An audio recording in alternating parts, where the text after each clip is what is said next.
Welcome to my channel, The Wonder World of Reading. Come on, let's read not only books but also the world around us.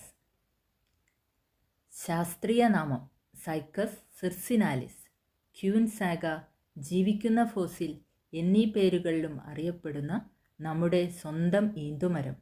അതിജീവിക്കാനുള്ള കഴിവ് ഈ സസ്യത്തിന് കൂടുതലാണ്. Jurassic കാലഘട്ടത്തിൽ ആരംഭിക്കുന്നു ഈന്തിൻ്റെ കഥ. ഇന്ന് ഈന്തുമായി ബന്ധമുള്ള ഒരു കഥ പറയാം. കഥയുടെ പേര് മുത്തശ്ശിയുടെ പൊന്നുമോൻ. രചന അവതരണം സൗമ്യ. ഈന്ത് മരത്തിൽ നിന്നും പറിച്ചു വച്ചിട്ട് നാളേറെയായി.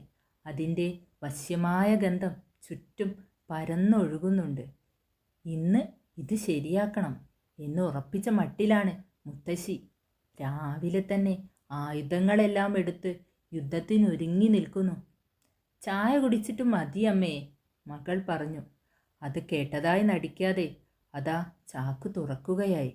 ഓരോ ഈന്തും എടുത്ത് വെട്ടി നടുപിളർത്തി കാമ്പ് വേറെയാക്കണം. ഇരുന്ന് ചെയ്യേണ്ട പണിയാണ്. പുറം വേദന അനുവദിക്കുമോ എന്ന് അറിയില്ല. വേദന മാറിയിട്ട് ചെയ്യാമെന്ന് വെച്ചാൽ അത് കുറയുന്ന മട്ടുമില്ല. മുത്തശ്ശി ജോലി തുടങ്ങി. കുറച്ചു കഴിഞ്ഞപ്പോൾ കുഞ്ഞുമോൻ എണീറ്റു വന്നു. മുത്തശ്ശി എവിടെ അമ്മേ? അവൻ ചോദിച്ചു.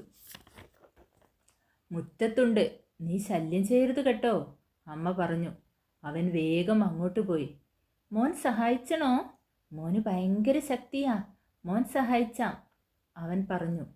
ഇതു കേട്ട മുത്തശ്ശിക്ക് സന്തോഷമായി. മുത്തശ്ശിയുടെ പൊന്നുമോൻ എണീറ്റോ? ഇവിടെ വന്നേ. മോൻ എങ്ങനെയാ എനിക്ക് ശല്യമാകുന്നത്? ഉണ്ണി മുത്തശ്ശീനെ സഹായിക്കോ? അവർ കുട്ടിയുടെ നെറ്റിയിൽ ഉമ്മ വെച്ചു. അവനെ അടുത്തിരുത്തി. ഇത് എന്താണെന്നറിയോ കുട്ടിക്ക്?